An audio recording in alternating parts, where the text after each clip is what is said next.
YouTube, it's me, Activiz, back with a brand new video. So, training through an injury is something that personally I don't recommend, but if you want to be a fucking jackass and do it anyway, this video is going to be the safest way that you can do it. Now, first things first, we're going to assume that maybe an overuse injury, you pulled something, but no matter what, you fucked something up in your shoulder. What you're going to have to do if you still want to work out that area, like that muscle group, you're going to have to drop down to lightweight and use a slow range of motion. So pretty much high reps of lightweight. And when I say lightweight, I'm talking this lightweight should damn near sound insulting to you. So let's say you're doing military shoulder presses. You typically do these with like, I don't know, like 40, 50 pounds. You're going to want to drop down to about 10 or 15. 10 or 15, honestly. Any lower than that is a bit too much. But 10 to 15 pounds and doing military shoulder presses with that. Why? Because if you try to do a military shoulder press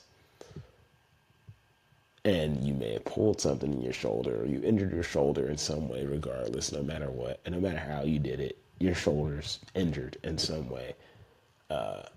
The worst decision that you can make is to lift the normal amount of heavy weight, like honestly any weight 40 up, because you're going to just risk hurting yourself even more. It's also extremely painful, not like the kind of like good painful that you feel working out, like whenever you're pushing past failure, not that good kind of painful, like actually really painful to do that workout if you're doing it with a like normal amount of weight that you tend to lift or a higher amount of weight. So that's why you want to stick to lightweight and a slow range of motion. If you don't like the sound of that, well, you might not like the sound of this because if you can't bring yourself to lift a lighter weight and use a slower range of motion to safely work through an injury when you're in your training, you're just gonna have to work on an entirely different muscle group and leave the particular one where the source of that injury is. You're gonna have to leave that completely alone and work on different muscle groups. So yeah, it's gonna suck if like you're trying to build up a specific muscle group, like you're trying to build up your shoulders and you injured your shoulder. You're trying to build up your shoulders and you injured your right shoulder. But you see, it's better to like just swallow the temporary pain from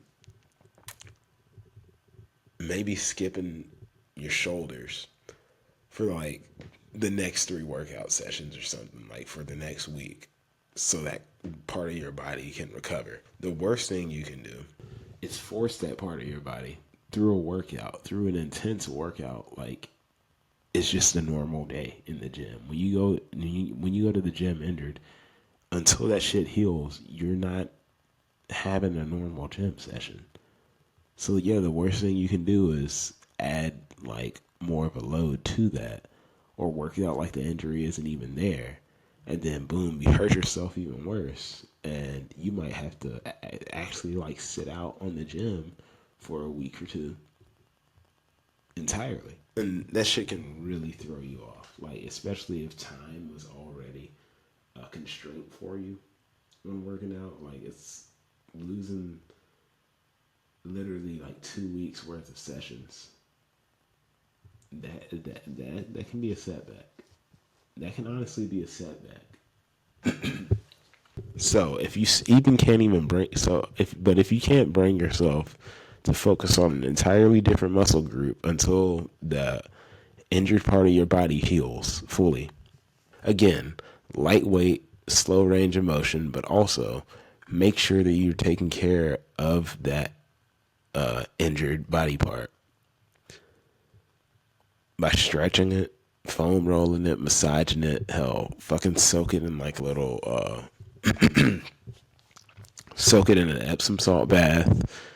Worst comes to worst, you go get it checked out.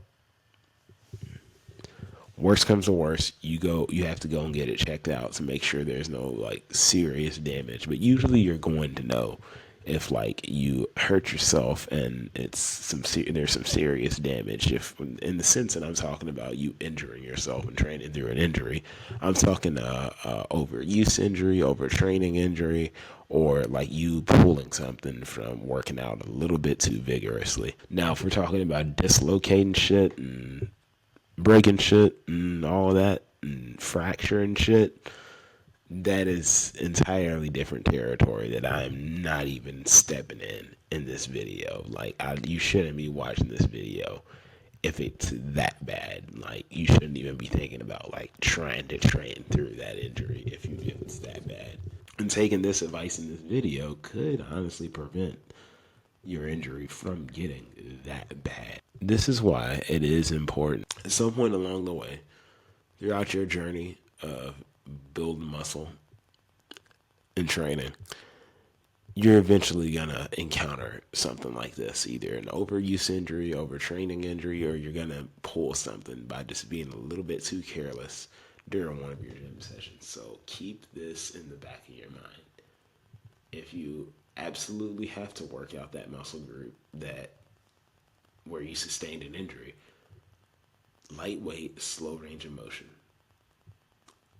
And the weight should damn near sound insulting to you. You'll drop at the most 30 pounds down from what your usual weight lifted is. If you can't bring yourself to do that, work on a different muscle group entirely. So rather than focusing on your shoulders, maybe focus on your core, your chest, or your legs. There are plenty of other muscle groups that you can divert your focus into while you wait on that injury to heal itself.